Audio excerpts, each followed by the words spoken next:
Nothing wrong with the Thresh, but Tahm Kench is phenomenal at punishing split pushes. You bring two people over, you basically win the fight, kill them, and keep pushing. So with Camille off the board, that's one of Kikis' split pushes gone, and a Katarina banned away because CozQ is a Katarina player. It's Cassiopeia or Katarina is basically his most played champions. Okay, this is... I mean, it's still very weird. odd. Very odd to see that Katarina is such a high priority early on. May have been looking for a throwaway ban. Last time they did ban away Xayah. So keep in mind they could have been looking for a Xayah Rakan combo. But Mysterious Monkey's keeping it consistent, matching the bans that they had in game one, the Zac and the Rakan. So maybe Hjarnan wants the Xayah. Not sure what the logic is here, but otherwise the bans remaining the same thus far. Elise ban was the final from Mysterious Monkeys last time around. We'll see if it remains the same. And it's likely to be the same, then followed up by the Thresh. The other opportunity is if you ban the Thresh here and ROCCAT take the Elise, you're basically funneling them once again into potentially more of that early game setup for ROCCAT. Okay, they're going to leave both open, Elise and Thresh. This is one of the very few games that Elise and Thresh are both up, and ROCCAT commit into the Elise. Now, of course, Pridestalker not comfortable at first when he needed to play Elise on the stage. Young solo queue player did not have the deepest champion pool, but it has been a number of weeks. We'll have to assume that they picked it up. I do like the Syndra ban coming in from Mysterious Monkeys. Of course, Katarina and Syndra, very nice match for the Katarina. Just too much mobility, too easy to dodge the skill shots coming out of Syndra. So Mysterious Monkeys giving the respect over to Betsy in the mid lane. However, it does mean giving up a lot to secure that Elise early. And the Thresh is going to go over. So a lot of AD carries available. You saw the Kalista being harbored. Kikis, if he picks up this Renekton, I mean, he would just essentially pick like the Gnar or something else into it that we know out of Phaxi. So that's why they go back to this Kalista. And Thresh Kalista, very deadly bottom lane. The Xayah is now available for ROCCAT, but they've not got a whole lot to pair it with. We have seen Xayah Thresh. I wonder whether Wadid will go for that Tahm Kench, or maybe we'll see the Bard come through. Alistair? We've seen both of these players play Bard. Yeah, Alistair is another Not option. a great matchup for Thresh, Not great, but has been a pick that he has strayed towards. Interesting. Yes, Looks like you were correct. Chalk a point up for Stress. It is the Tahm Kench now coming in, paired with the Jhin, so a little bit of extra protection for that backline threat, a little bit more map mobility, as you mentioned earlier as well. May suffer in the early laning phase, but can offer a lot as they move into the mid game. But I think this gives ROCCAT so many more options on how to play the map up against the split pusher now. So Mysterious Monkeys, they may lock the LeBlanc for themselves here if CozQ feels comfortable. Or, okay, it's going to be mid laner, but it isn't the LeBlanc. The Corki, it's a scaling matchup.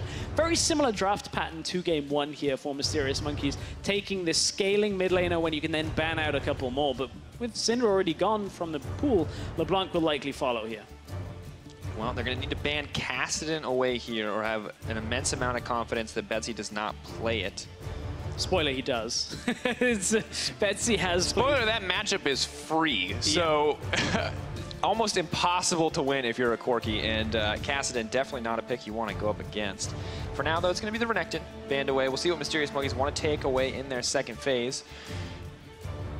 And to be fair, Kikis did say earlier that he might pick something that we couldn't even think of. Up until this moment, I definitely did not think of Kassadin top. I don't think that would be it, but I have been stalking a lot of his solo queue accounts, and I've seen a couple of picks in we call that research. We call that research. I like to call it stalking. It makes it seem with, you know... creepier. Just like more intense research at that point. Definitely more intense. The Cassiopeia also another Corki matchup. So ROCCAT want to pick in the Gnar again. Of course, Kikis, one of the things he had been spamming in solo queue is the Yasuo. It's available to everybody to see on his profile. Of course, we saw Songhwan from Gnar playing that earlier on in the week. We mentioned that in game number 1 when it was banned as well. So 2 Yasuo bans against Kikis. Good old song. Rek'Sai will be the pick here. Take that man out of solo queue. You cannot take the solo queue out of him, and we'll have to see if it's a similar story for Kikis. Ooh. Looks like they want to save that final pick for him. It will be the Lee Sin locked in for Amazing. I like this pick. I like it as well. I think this is good early game strength here for Amazing. I was anticipating the Rek'Sai as it was banned in game 1, and it's Amazing, but his Lee Sin has been good for the longest time. Gives him trading potential against the Elise as well. We might just see LeBlanc and then the Gnar come out here if they want it for ROCCAT. Is going to opt for the Vladimir instead. Now, Vladimir paired with the Gnar, if that is going to be the final pick, locked in on the side of ROCCAT, is incredibly strong in team fights, will offer more than the Kassadin could. So I think ballsy for Mysterious Monkeys to lock in the Corki, but it would have put ROCCAT in a position where they may have wanted to 1-3-1, and it looks like they do not want to repeat that. They're looking for more team fights this time around. Internally, I want the Aurelia here, but it'll likely be the Jace again coming out from Kikis. And to touch on the Vlad, of course, it's a scaling mid laner coming through. I don't really want to see that matchup. I mean, I want to see it. I want to see it. Okay. Yes. He's locked it. Yes. I mean, we definitely saw that one coming, but that is a correct pick. This is so off the wall that production has just whispered in my ear that was intended. Okay. It has been confirmed that is what Kikis meant to pick, and it is now the Akali top versus the Gnar. And we've seen Akali tops out of Kikis specifically. Promotion tournament, he picked it into tanks like a Nautilus who doesn't really trade particularly well into like an Akali. Like Nautilus doesn't have significant enough damage to win those trades, whereas Mini Gnar does. I wonder whether this is about blowing up the Mini Gnar, trying to trade early on and snowball a lane while still getting ahead and being able to stick to a Gnar in the lane once again. And here's the differences that we see here. Of course, as we look down the compositions, you can see an immense amount of team fight power on the side of ROCCAT. Good news for ROCCAT, I think you're right. Before level 6, before Akali has all those dashes, it feels like the Gnar is going to have a pretty easy lane. At level 6, it feels like Akali can emulate a lot of what we saw Vizichachi do on Aurelia, leaping on and sticking to that mini Gnar, punishing that small form for not having enough defensive stats to really keep it alive. Now, head over to Twitter, eSports, not at ROCCAT. Well, you can tweet them too. They're probably happy to have it. You can talk to anybody you want. Twitter, free platform, free speech. Hashtag ROCCAT win, hashtag MM win. See where you guys want to put your votes. Now, last time the Jace pick did not work out so well in the early laning phase, but this time, Kikis, the madman, picking up the Akali. It is game 2. ROCCAT once again on the blue side, Mysterious Monkeys on the red. And the observers already know it. It's all eyes on Kikis. Yeah. What is the Akali gonna do? Well, if it's anything like the last time we saw Kikis on Akali, once again, there's irony in this matchup. Guess who he was playing against. We talked about how it was up against Amazing Soul team that Kikis was on. He's playing up against Jisoo, the guy he replaced, and he Flame Horizoned him in the game. Wait, Jisoo Flame Horizon? No. Oh, good. That is a much better version of that story for the side of Mysterious Monkeys. But oh, invade. I heard someone say invade. Looks like no, but good try. Good, definitely. Now, Mysterious Monkeys playing it safe. And here's my favorite thing. Stress, what do you think is going to happen to the Akali in the early game? Because I have a guess. I have a guess. You kind of laid a little bit earlier. I kind of feel the same. You're a melee champion, basically. You're going to get harassed down in the lane by the mini Gnar. Pushed in. Farming under tower. Just like Gnar against any melee matchup. Yep. It is significantly a difficult feat. Apart from Aurelia, because she can jump on you. One small win for Mysterious Monkeys. Yep. There we go. Gold lead. 10 gold.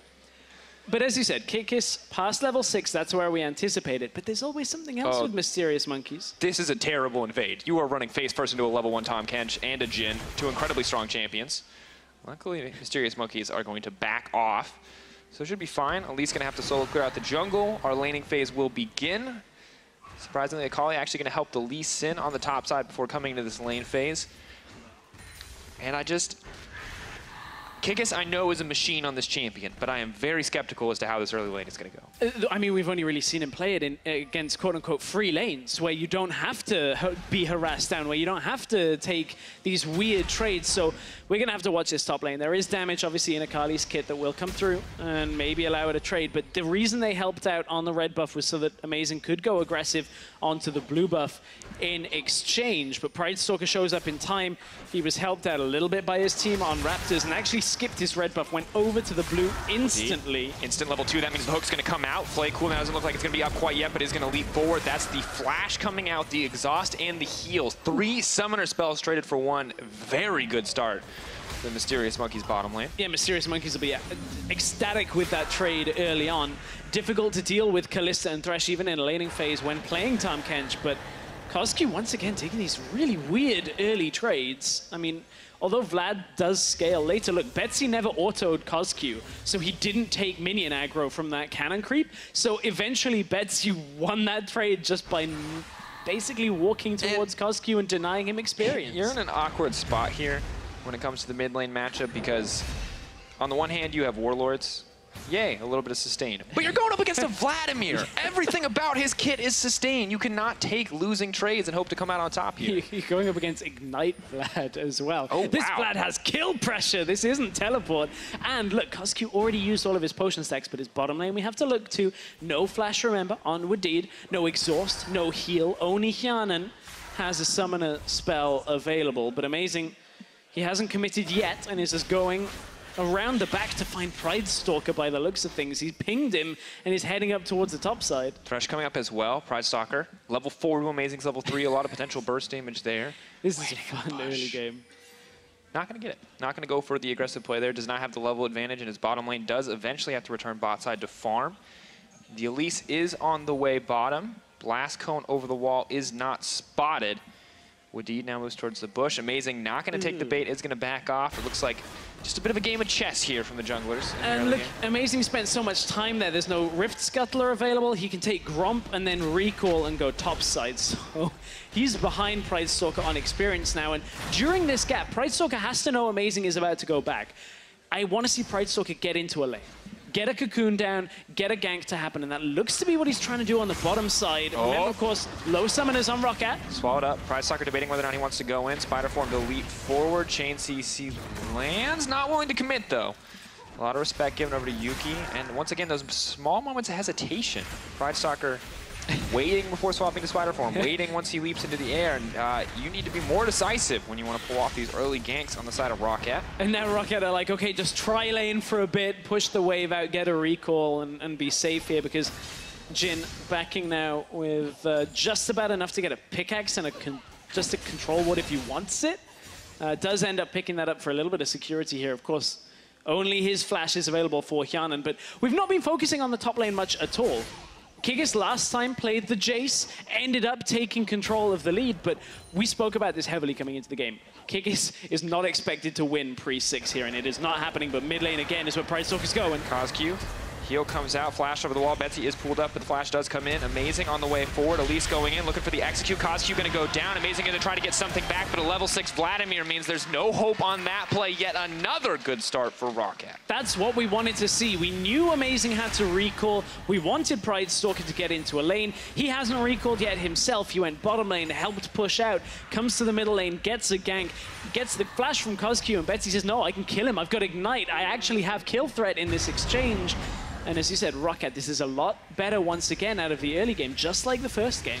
Kikis, though, continues to suffer. Is going to pick up a decent amount of farm here, but will put himself behind the Gnar. Hextech Revolver may help, but as we look at this play one more time, just doesn't really feel like there's any option to escape here from CozQ. No, CozQ heals early, flashes early, and from there's no real escape. Pridestalker picks up that kill.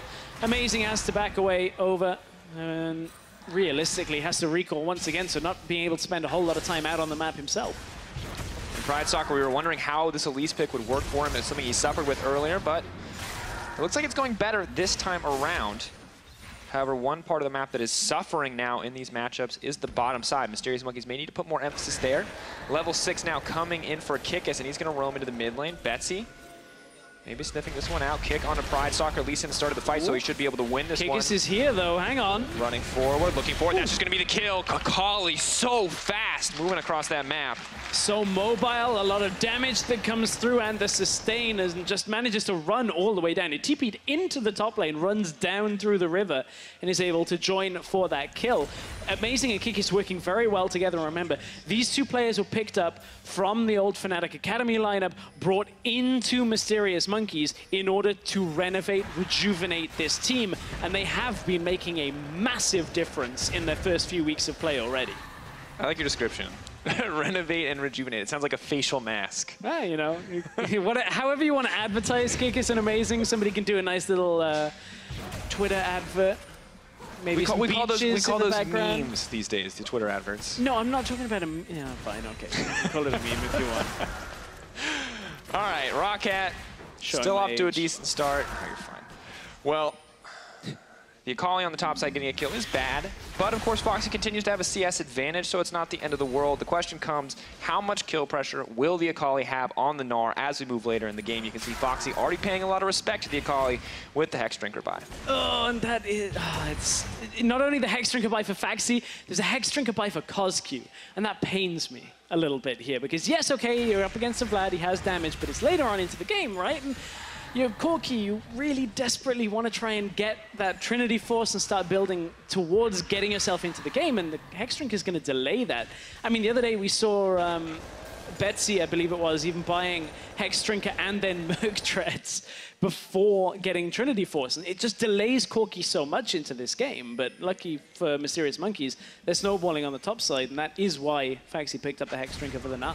An awkward spot to be, but you can maybe see why CozQ opted for that Hex Drinker, because Betsy just is destroying him in these trades. Yeah. It's already difficult for him to approach the creep wave. Looks like he is going to be resigned to farming under the tower. Dreams is shouting at the top of his lungs, so that looks like it's time to make a play. They are going to find it. Pridestalker in trouble. Ignite already going down. Rend has come up. Blast Cone over the wall. Amazing has been brought in, and suddenly it's going to be the 3v2. Amazing is in trouble. The heal does come out. TP going in as well. There is a Gnar on the way. Yuki going to flash to safety. Curtain Call comes out. Don't think anyone's low enough for that one, but in comes the Tahm Kench as well. He has the Gnar on the backside. Dream's going to hook up, buy as much time for Yuki as possible. I don't know if he can outplay this one. Tides of Blood going in. Now trying to back off, the Ignite ticking down. It looks like Betsy will get one. Can Amazing get a kick back? Wadid swallows him up, says no, and Kikis is nowhere to be found. Great turnaround from ROCCAT. Phaxi knows, of course, Kikis can't deny him the teleport in the top side, doesn't have teleport himself, so it's the numbers advantage for ROCCAT once they bring the Gnar down, despite losing 1 or 2 during that exchange. They only lost Pridestalker, who was the initial hook out of Mysterious Monkeys. They're able to turn it back around because this Tahm Kench offers the map play, it offers him the ability to follow up under the tower here, and the safety. I mean, they deny the instant kill onto Pridestalker, which drags 3 members of Mysterious Monkeys down. Pridestalker's Repel extends his lifetime as well, and from here, Mysterious Monkeys have overcommitted. CozQ starts recalling during this exchange as the rest of his team are just dying because they don't feel like they can actually get a rescue party to save Yuki under tower here, and Yuki ends up dying from the pool damage, and then Betsy just easily devoured back to safety. This is one of the good parts about Wadid on this Tahm Kench. I think it offers ROCCAT a lot of versatility. And Betsy dominates the mid lane matchup in game 1 and is now doing an incredibly good job moving into game 2. Yes, he got a little bit of jungle attention, but he was already ready to dive that tower even without the aid of Pridestalker. And last game, they weren't able to find a way to end the game with LeBlanc, but we know Betsy on Vladimir is just a monster if he can make it through this laning phase, and he's definitely made it through the laning phase. I want to rephrase something that you said word for word there, but just with a slightly different emphasis. Okay, I want to be like, yes, he got some jungle attention. In the early game, Betsy gets assistance from Pridestalker. Legitimately looks like a better ROCCAT in the early game here. And remember, this is basically what happened in game 1 that you're talking about on the LeBlanc, but ROCCAT couldn't as a team bring it together. They are showing growth though.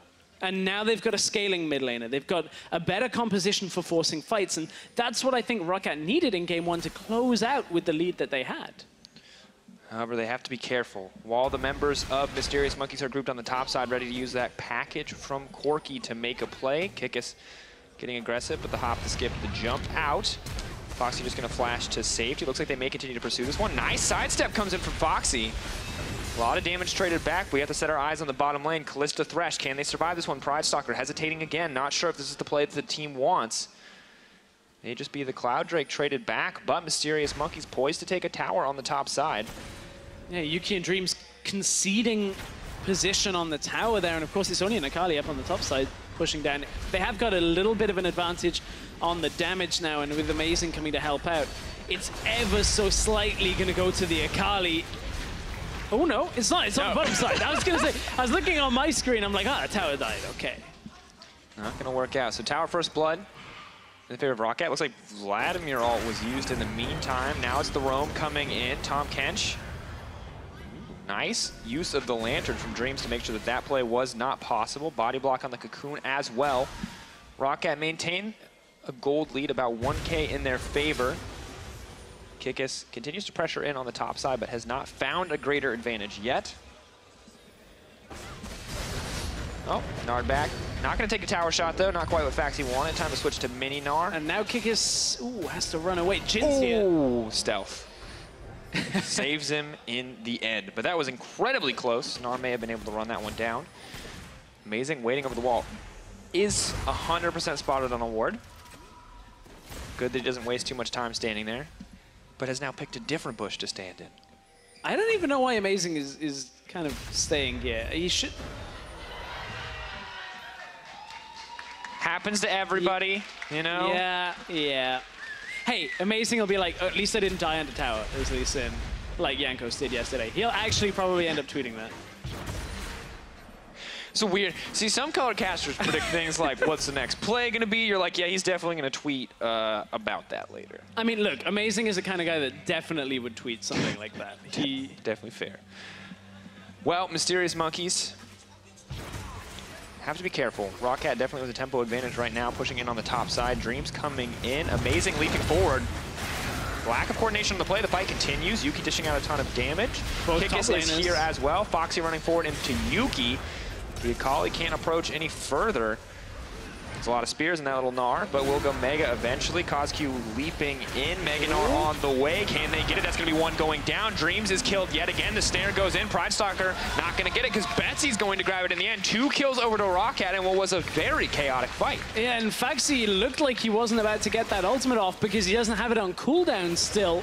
And now they're looking to try and push forward for this tower.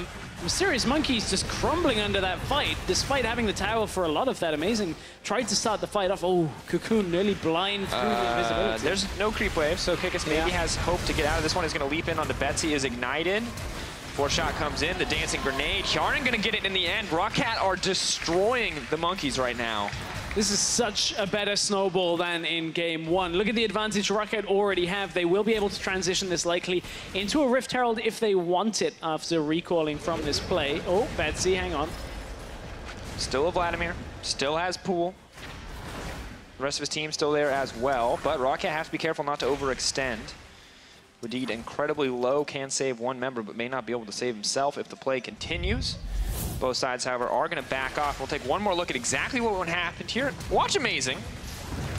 Nice little flash from Dreams to try and close the distance, bring Amazing closer in, trying to extend that lantern play. But Kikis then goes in, realizes he's 1 versus 3. Dreams tries to help him out a bit, but very split fight as Phaxi drops so low off the second rend that ends up coming through. And you can see it has to back away.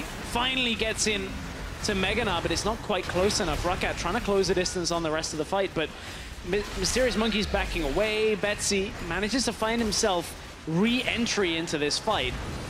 And you can see in the meantime, Rift Herald does drop in the favor of Mysterious Monkeys, so they are trying to get some plays back, but I feel like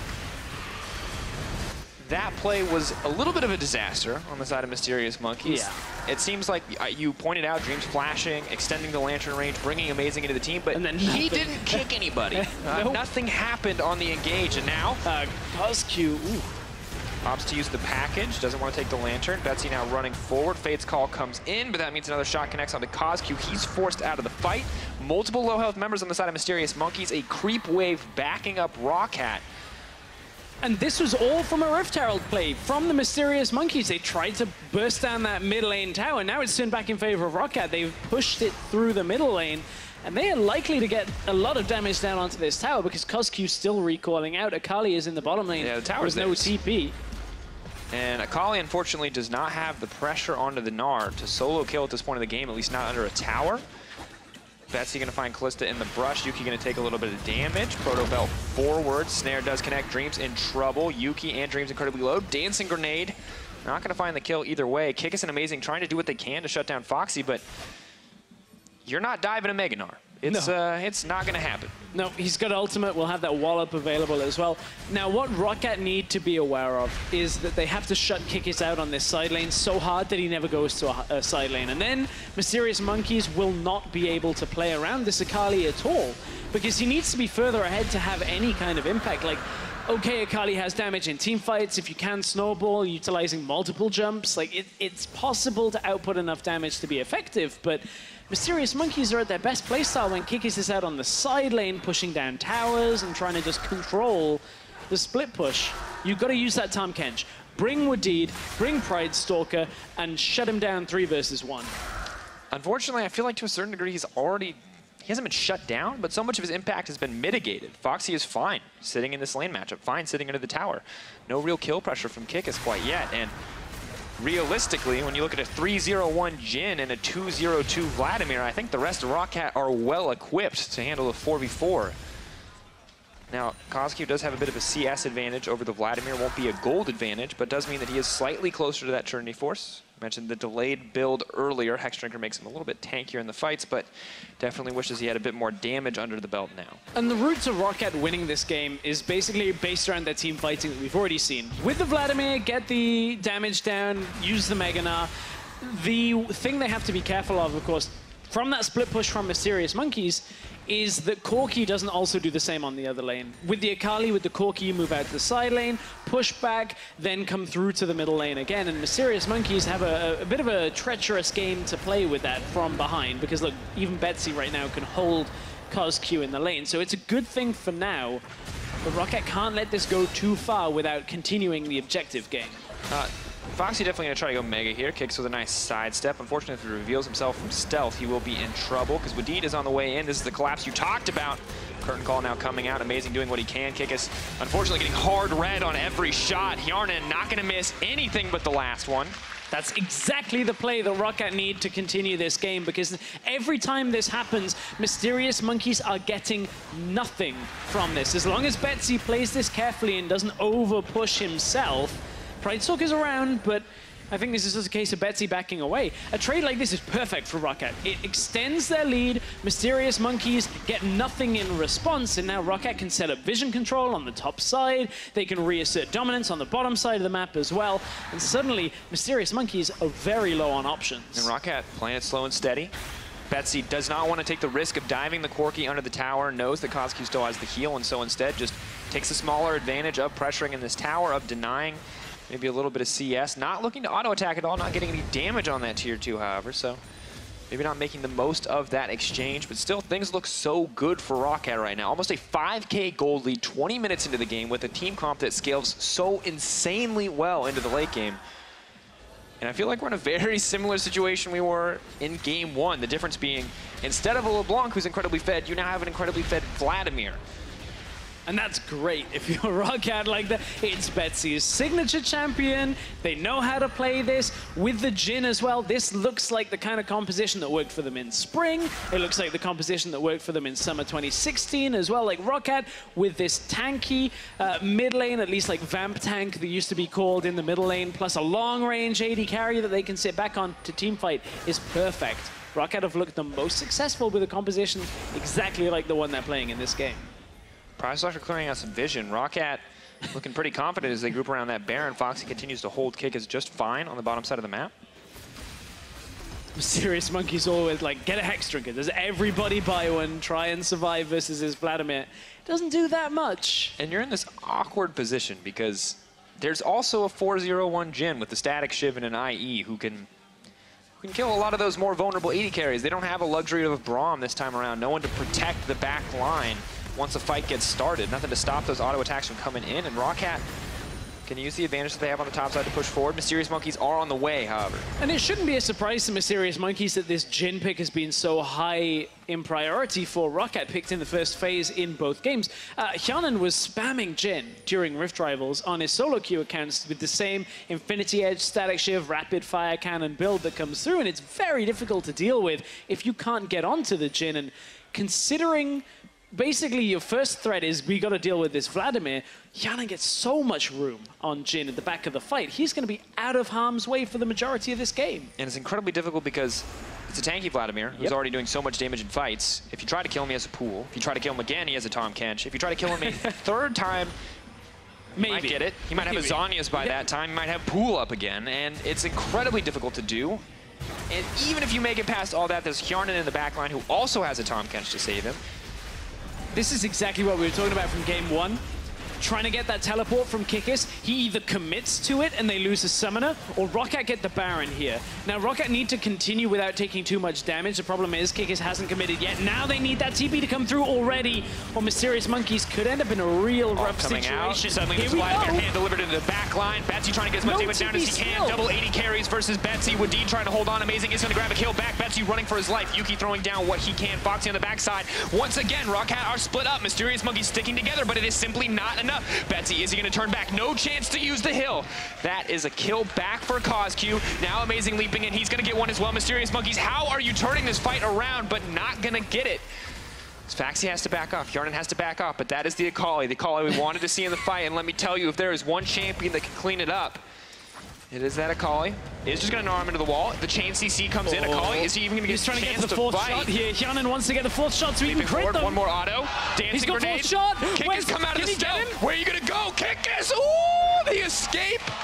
Clean plays from Kikis. He's going to reload if he's not careful. Fourth shot. He wants it. Wants to stay in combat, is throwing down the captive audience just to keep the fourth shot active. If he reloads, Kikis will kill him.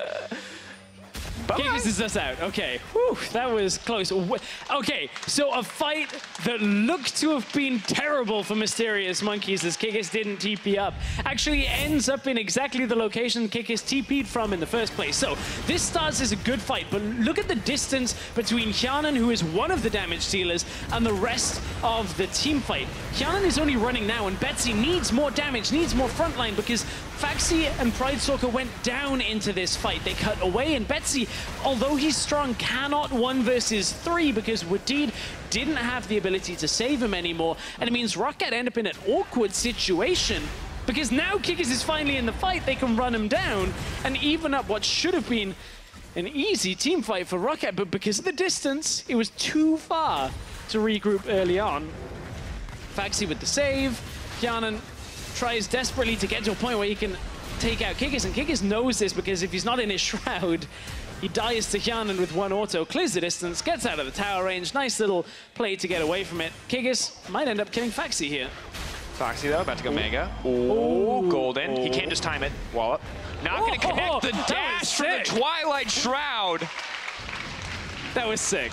That was Of course, it's kind of like one of those blinks where when you cast it, you appear at a different location to avoid it. That was nice out of Kikis. Well, we know he's played a bunch of Akali, certainly shows here. Obviously, a lot of sustain in the Akali kit. The first hit will sustain, the second one ends up doing a bunch of damage as well, and that's why he can trade effectively against a mini now. And suddenly, a 5K gold lead is a 3K gold lead. ROCCAT still with a very strong teamfighting comp, but continuing to struggle to execute here to a certain degree. Betsy left all on his lonesome in that fight. And just, honestly, the Jhin continues to scale up, but I feel like Mysterious Monkeys are so confident in making those plays and starting those fights, whereas ROCCAT, you know, still hesitating, still a little bit scattered, maybe over-committing in the end on that one. And you got to wonder whether that's partly the experience of players like Amazing and Kikis, who they've been in so many professional games that if a fight looks right to them, they're likely to just go, okay, take this fight, we can wait on the TP. Now, of course, no TP for Kikis makes it difficult. Here comes the Abyssal Voyage. This is the type of play, again, that we wanted to see out of ROCCAT, but Kikis is slippery. Stealthed up, Wadid trying to speed the Elise away. Dreams is here with the Lantern ready to back him up. 4 members are now pinched in the jungle. Phaxi not even close to the Mega Gnar. CozQ has the package. Betsy's not here yet. Fight looks like it's going to start. Kikis moving forward. Dreams locking up Wadid. He can't save anybody right now. Leap over the wall. Kikis going to get the shutdown. Goodbye to Phaxi. That rage bar is ticking up. I don't know if he's going to get the chance to use it, though. Deleted immediately. ROCCAT, the gold lead means nothing when Mysterious Monkeys just outplay you. That is the double kill. It's the same as game 1. ROCCAT look like they want to take a fight. Mysterious Monkeys a lot more comfortable in denying the fight until they're grouped and then just take out 4 members of ROCCAT. Now they're on to the Baron. This should be basically the game going in Mysterious Monkeys' favor here. Baron is going to be difficult for ROCCAT to deal with. Luckily they have the wave clear of the Vladimir.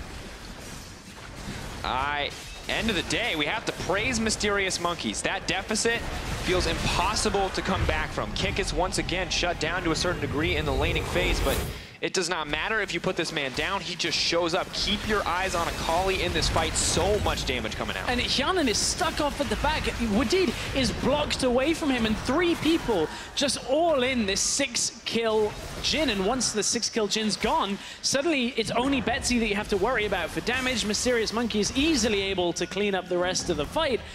And it started as a good attempt out of ROCCAT, utilizing the Tahm Kench. It was what we wanted to see. Make plays on Kikis on the side lane, but this Akali has been too slippery for them actually to lock down. And unfortunately for ROCCAT, they were stuck after committing to the fight into taking a bad fight. And Mysterious Monkeys have been great at cleaning those up. Have to say, ROCCAT playing the early game much better, both times, both games. But it just does not matter when they come to the mid game and they make these big mistakes. We're seeing consistent fights where, honestly, Amazing and Kikis in that last fight. Yuki and Dreams dishing out damage from the backside, but the kick from Amazing, the follow-up from Kikis, makes it pretty impossible. But Betsy, he thought he had the drop on this, but still not a great fight. Surprise Betsy. Yuki gonna try to make it out to safety. Shielding coming in, healing up what he can. Betsy now running forward. Kikis has to try to get his way out of this one. Twilight Shroud, is it available? One more, heal, dash back, goes golden. Ambitious. Dash is back, maybe hoping to shroud over the wall. Not gonna get the escape, so ROCCAT do find the pick onto Kikis. And the start of yet another back and forth game. Mysterious Monkeys, very small gold lead, but remember that was a 5K gold lead for ROCCAT just minutes ago. Amazing. Not worth a red buff this late into the game for dying. And our observers were showing us that CozQ is up on the top side there, not participating in the majority of that fight. It's CozQ's turn to split push. Kikis got all of last game, and now CozQ gets to be the one in the side lane. So remember, Betsy was in that push this entire time. He was waiting to go 1v1 on Kikis. In came the Abyssal Voyage. Yuki had to back away from the fight. And look, Kikis had to use Twilight Shroud there. Was backing away. First shot doesn't connect, but it drags him back into the lane. Second shot is enough to slow him and deal damage. Kikis tries desperately to buy time for the rest of Mysterious Monkeys to run away. That's what the Zhonya's was for in the end of all things, just to try and soak up more time. He was unlikely to get a kill from that exchange, and ROCCAT finally getting the better of Kikis on the side lane. It's taken a couple of attempts now. I mean, they definitely got the better of him early game, and then true. He destroyed them in a team fight, along with the rest of Mysterious Monkeys, and this has been an incredibly back-and-forth series, incredibly chaotic. It feels like neither team is incredibly adept at closing out these games reliably. So as a result, we have these insane back-and-forth fights. It looks like another one is starting. Dreams. Fade Skull coming out. You can hear Dreams on stage literally shouting, push mid, push mid, push mid. CozQ happy to oblige. Yeah, he's so loud on the top side. Oh, Amazing actually went in. Amazing's just trying to buy time. They have 2 members pushing right now. Kikis is on the top side. They're going to get another tower. Yeah, Amazing. Luckily had Dreams there with the Lantern. Had to use his flash, so no insec available if he wants to try and set up a fight. But honestly, Mysterious Monkeys aren't looking for a fight right now. They want to utilize the last couple of seconds this Baron buff to get as many towers as they can. One more goes in their favor up in the top side before they all recall, utilizing that empowered recall. Kikis didn't quite get it. Ah, that's sad. Has to 8-second recall instead. Oh, he actually cancelled it. And Vladimir, with this incredibly defensive build, is still a massive threat in teamfights. Combined with the Gnar, don't get me wrong, it is still great, but Corki now with a rapid-fire cannon, Infinity Edge, and Trinity Force is just going to deal more single-target damage. And so Betsy, his defensive items, Betsy might be safe, but Pridestalker, Hjarnan, if Wadid is not around to swallow them, if Elise cannot go up into the air, they are going to get 2-shot. Now, the immense amount of damage that Corki puts out, and I lied, Betsy's not safe either. That is so much damage coming in from the Corki. Yeah, it's one of those things you underestimate with the Infinity Edge, the rapid fire cannon. You get that empowered attack as well with the Warlords, and suddenly you lose half of your health as it gets transferred into critical strike and then into magic damage. So Corki just going to pick up the bottom lane, has the package, easy take on the bottom lane tower, and this is the point where, I mean, it's just like game 1 all over again. CozQ is on a scaling mid laner, has found the point where he's useful in the game too. Kikis is causing so much trouble on the side lane that it feels like ROCCAT haven't been able to punish CozQ for going down in matchups early on at all. Definitely got a lot out of it early game, utilizing the Vladimir to win some small fights, but you're right. Now that they've hit the mid game, CozQ is just caught up. You look at the CS, He's doing just fine. The global gold that the towers are giving the team, that's 3-6, the tower score. Both dragons have gone in the favor of the Mysterious Monkeys as well. If you just tuned into this game, you wouldn't even think that ROCCAT were ever in the lead at any point. And it was a good start to the game. You're talking about Pridestalker goes mid, gets the kill, forces CozQ not to have flash. I mean, even in the start of the lane, like CozQ basically like used all of his potions as he went in, and CozQ is now up nearly 2,000 gold in this matchup. Like, he's had so much time on the side lane just to farm it out. And that's the thing, is Betsy was shoving a couple of waves under his tower, but wasn't getting the entire CS under tower. Whereas CozQ, he was happy to just sit there. Phosphorus bomb, gets the Gatling gun, and suddenly 6 minions die and he's absorbed another wave. And you know, CozQ spending so much time with that Baron buff in a side lane, soaking up all that CS, whereas Betsy was hiding in a bush, trying to make a play, trying to set it up, and when it doesn't work out, that is the sacrifice that you make. Fight continuing forward, Dreams throws out the hook, Kikis is onto the backside, Betsy is now in trouble. Pool comes out, Fate's call as well, leap in, throwing the Thresh forward, has been now pulled back. Wadid tries to keep Betsy in the belly, they're now backing on, you use the heal, they're moving forward, there is no way you can stop this Mysterious Monkeys lineup. Hjarnan, can you do enough damage to save the day? It does not look like it. Phaxi running to safety, Betsy is still alive, however, can he be the hero for ROCCAT? Wadid saving the day once again, Kikis though, so much damage, that's the crit! Whew, that's a fat one coming in. Hjarnan now fighting back. Flashes forward. The dancing grenade. Oh my God, Hjarnan! Whoa! Oh man, you may not be able to rely on Betsy in the late game, but Hjarnan!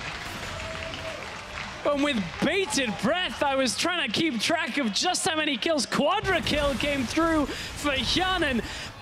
Wadid devoured Betsy twice, and Mysterious Monkeys threw so much at the Vladimir during that fight to take him down that Hjarnan, we spoke about how much time he would have in these team fights from Betsy being the primary threat, and ROCCAT crushed through the end of that team fight, just utilizing the massive damage in Jhin's kit. And it was all eyes on Betsy for so much of that fight on the side of Mysterious Monkeys. They wanted to kill him, but Hjarnan left untouched.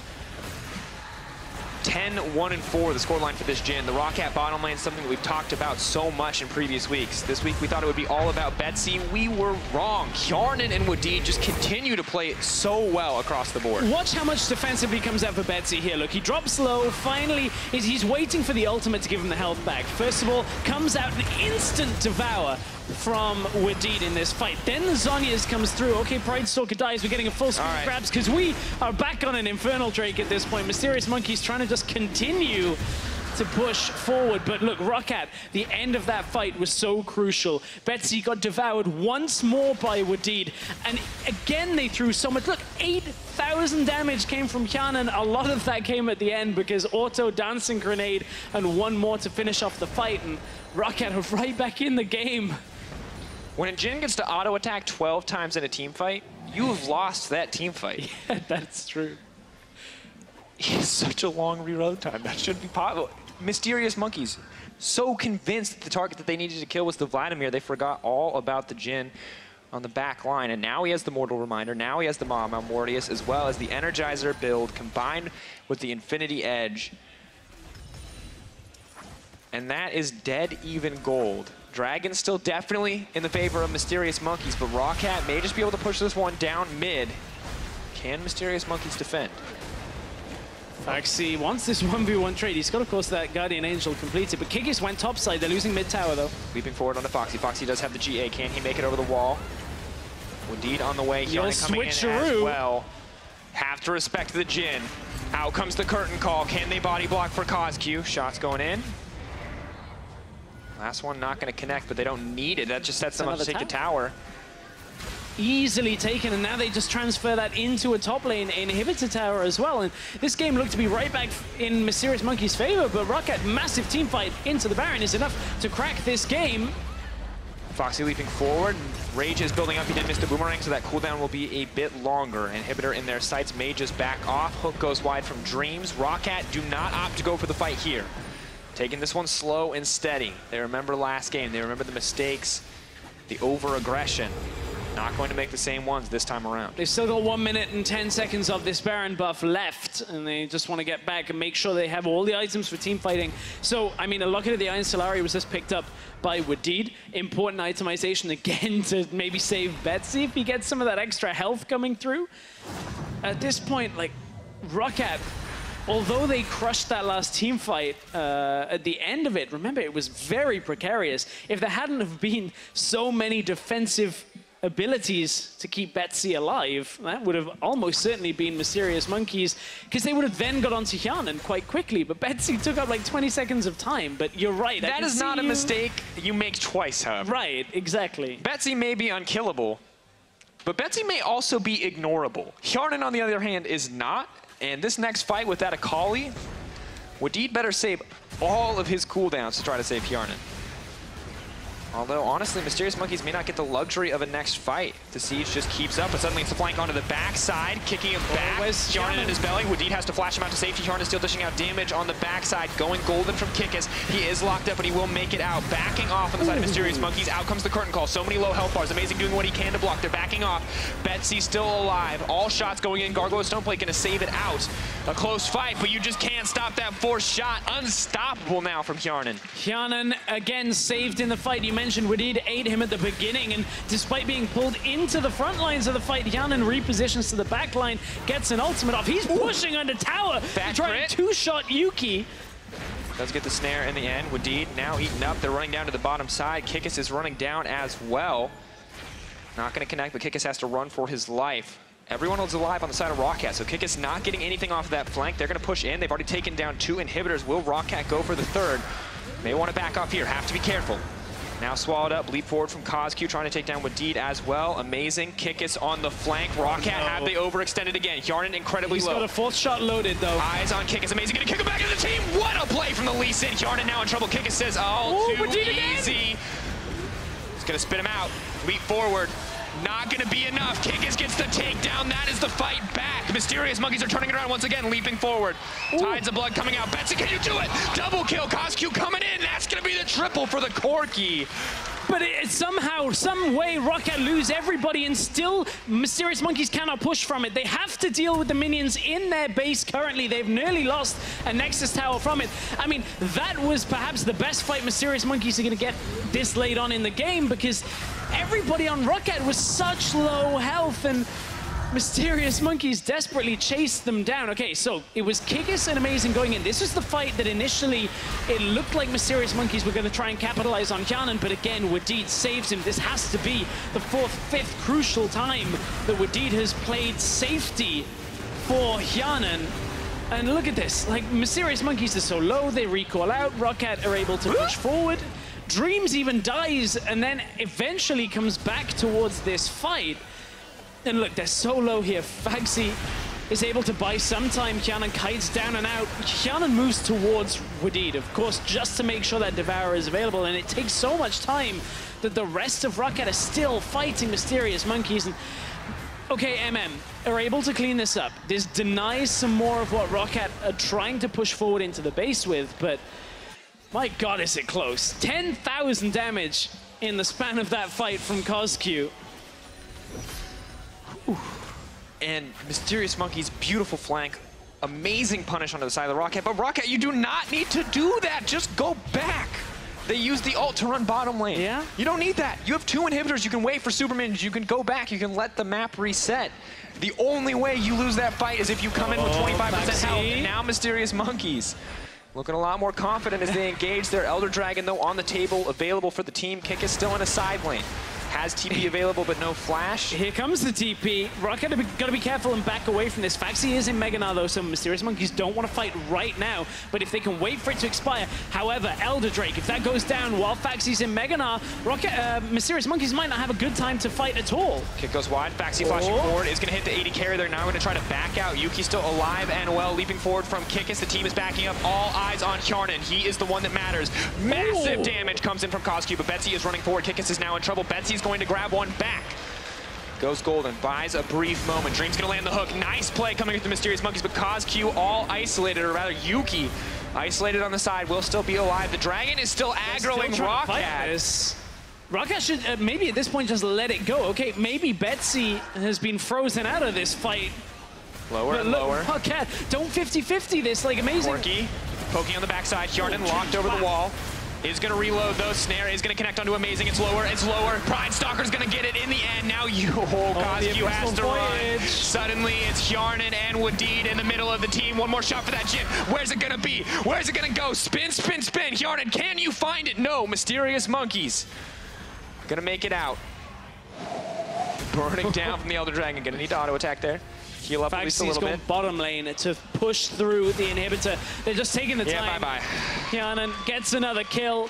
They may be able to walk this within 60 seconds remaining on the death timer for Yuki as he had just fallen. ROCCAT will have the numbers advantage, at least to get the inhibitors for now.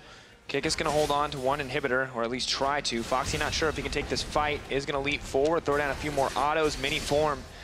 Means that he has the luxury of that range. The rest of ROCCAT now pushing in the mid lane. Amazing's going to have to back off. Amazing and Kikis versus the world. 7 seconds on Dreams. Either of them die here, the game will be over. It looks already set to be. ROCCAT ready to close this one out. Kikis one more leap forward. Nice dodge out on the ultimate. Kikis buying what time he can. They need to take down Hjarnan. That's one more tower. If they can't kill Hjarnan, everything's going to fall apart here, but he has been eaten up. Leaping forward now. ROCCAT, can you get the fight? Coming in. Hjarnan is in trouble. The Corki's moving forward. Can't find one more auto. Kikis can, though. Leaping in. Betsy on the way as well. Can they find the fight? Kikis trying to make it out to safety, but Betsy's coming in. That is going to do it, ladies and gentlemen. One of the bloodiest series I have ever seen, and we are going to a Game 3. ROCCAT managed to pull it back. It's messy once again, but they are going to get the win, and that is all that matters in a series like this. What a ridiculous game out of Hjarnan and Wadid. Basically, just between the two of them in team fights, saving the Jhin, outputting thousands upon thousands of damage as the rest of ROCCAT play the front line. And I mean, it's all about that one mid lane fight. That is the fight that kept ROCCAT in control of this game, where Wadid was able to keep Betsy alive 4 times, give Hjarnan the amount of space to kill everybody. And then they just accrue 28 kills in a game and somehow close it out. 44 minutes long, that game. ROCCAT finally able to find a couple of fights that went their way. And Mysterious Monkeys just couldn't quite match up late on. Just the sheer amount of aggression from both these teams. Always so willing to take fights as they move later into the game. And I don't know what to say about the series anymore. It is crazy. It is crazy. It is definitely that. It is definitely that. But more than anything, I feel like both of these teams just fight so consistently. Will ROCCAT come back? They're going to tie the series here in Game 2. Let's leave it to the analysts to break that one down. Holy moly, they squared it out, and we had a little bit of a bet going on. I thought that Mysterious Monkeys would actually still close it out, but you were saying that Akali, it's all coming down to if she can do anything in the team fights, yes or no, and we just saw, well, her doing something in the mid game, but then actually not too much over the whole span of the game. I was super skeptical of the Akali pick. I think Kikis, you're being a little too overconfident now. You've picked it for lane. It didn't work out amazingly well in the early game. He had great moments, but it was just such a back and forth chaotic game. It was a lot of fun to watch. That it was. I do want to have a bit more of a discussion about the Kikis picks overall, maybe at the end of this. But first off, praise where praise is due. ROCCAT once again is able to get an advantage in the early game. A couple of good moves overall, and also a turret dive that we're going to take a look at where they clean house. And that was much as we saw from the first game for them. Yeah, so this was actually just a good punish initially from the Mysterious Monkeys, taking advantage of the fact that Pridestalker doesn't have proper support, but then just keep your eyes on the Vladimir making his way through the river. Mysterious Monkeys, they're just buying time. The instant teleport coming out from the Gnar. The Akali can't interrupt it, and ROCCAT realize that they can go for this dive. Corki isn't anywhere near. They have the Tahm Kench ultimate, and notice how it's Betsy that takes the tower aggro because he knows that he can end up losing it later on because of his pull. Really well executed dive to get ROCCAT a well-earned lead very early on into the game, and they look set to shut down the Akali and take control and steamroll this game. Yes, they did, and also the composition just worked a bit better for them. The fact that even here it's close, but we know as the game's going on that Tahm Kench, Vladimir combo, the fact that you can become untargetable and just save people when that Akali is going in just becomes more and more important. However, it wasn't in full force yet in the mid game, and that's why we did see Mysterious Monkeys and Akali picking up some fights that you think they shouldn't be able to win. So let's take a look at one of those. Because constantly you're watching this and you're like, okay, where's the damage gonna go? How is it gonna play? Yeah, because you're always keeping your eyes on what Kikis can do in these fights, right? So he wants the priority be getting onto Hjarnan, but it's amazing that gets this beautiful kickoff to set Hjarnan up so that Kikis can come in for the kill. And it's this duo combination between this two-man unit of Kikis and Amazing that's always winning out on a lot of these fights. And a lot of these late-game fights just came down to who got the better setup, who was able to make that initiation to really kick things off. And every time in the mid-game, it was Mysterious Monkeys, and that's how they were fighting their way back into Elite. But ROCCAT has one man that they can always lean on, and who's had actually a very good split so far. Mr. Hjarnan on Hjarnan on that Jhin is able to completely turn it around in what could have again been a heartbreaking loss for ROCCAT. Like, we cannot underestimate the fact that they were put in a dangerous position after being ahead in the early game once again, but they get the team fight victory. Yeah, and again, we talked about the setup before. Kikis comes in, forcing Betsy out, and this already looks like a very promising start to the fight. Gnar has just lost his Mega Form, and you're thinking, how could this go badly for ROCCAT? But Hjarnan still at the back of the fight, still not dead, still freely getting all this damage off, and slowly Mysterious Monkeys are being whittled down. And again, Hjarnan's still fine, he's still safe.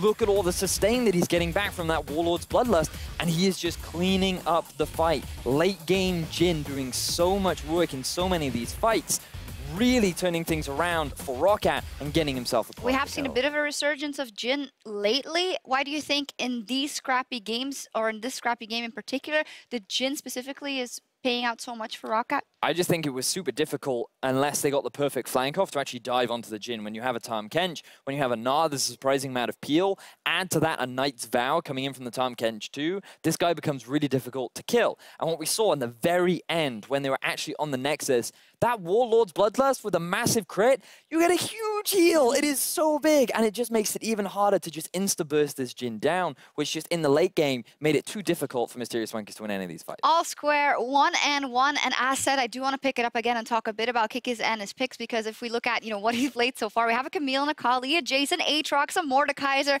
and a Jarvan, and then a Gragas as well, which is a bit more standard role to Camille as well. But when you're being plugged and played into a team that is obviously still learning the basics and has a couple of weaknesses they need to shore up, is it not a bit of a risk to kind of impose those picks? Because obviously you're making the game more complicated for yourself, but on the other hand, if it works, it definitely works and it can win you a game. But what do you think of the pros and cons? I think you identified a really good one, the fact that this team is still new. They're still properly trying to figure out how to play the game. Kikis and Amazing have a lot of experience that they could bring, but they're imposing their own style onto a brand new team, which is still struggling to find ways to make it integrate. And I feel like if you just went for things like the Jarvan, the Kled, slightly carry top laners that work very nicely in these teamfight scenarios, the team overall would just be much better equipped. But he's choosing to play that split push style. He's choosing to go off onto a side lane, and that can be a big deal, but the rest of the team don't properly know how to play around that yet. So if they want to keep going in that direction, it's fine, but it can also be a massive gamble, which, as we're seeing right now, is ending in disaster. Did you hear that? No, I did not I hear heard that. like a really weird sound, like someone was burping or something. Oh, pleasant. Maybe I imagined it. But in any case, call it then. What are we going to see out of Game 3? I think we'll see another early game lead coming out from ROCCAT. They seem to be on the ball. They seem to be just taking advantage of Amazing and Kikis not being as proactive as we would like. But it's going to result in another chaos game. I think we're going to see more team fighting. We're going to see another Jhin coming out from Hjarnan. I just want to see a Jarvan or a Kled from Kikis, and I really think Mysterious Monkeys can take the third game if he doesn't go for another split pusher. Well, it's been exciting until now, so I'm very, very pleased to see what is going to come out next. ROCCAT are going for the comeback win against Mysterious Monkeys. Game 3 is just moments away. You won't want to miss it. Now, of course, I really can't tell you what you should and shouldn't do. I just think that you might not want to miss it. Of course, I'm not your mother, so I can't really tell you what to do, but seeing how these two games have gone, well, you probably don't want to miss it. And if you're already here and you're already sitting on your couch and you already have the popcorn, then why would you not check out the third game? And on top of that, Vitality and Fnatic is coming up. So in the end, I just think you should stick around. Again, I can't tell you what to do, but, in the past, I've had some good advice from people. So, well, just stick around, just watch that game, have some fun, keep going. Flash does come in.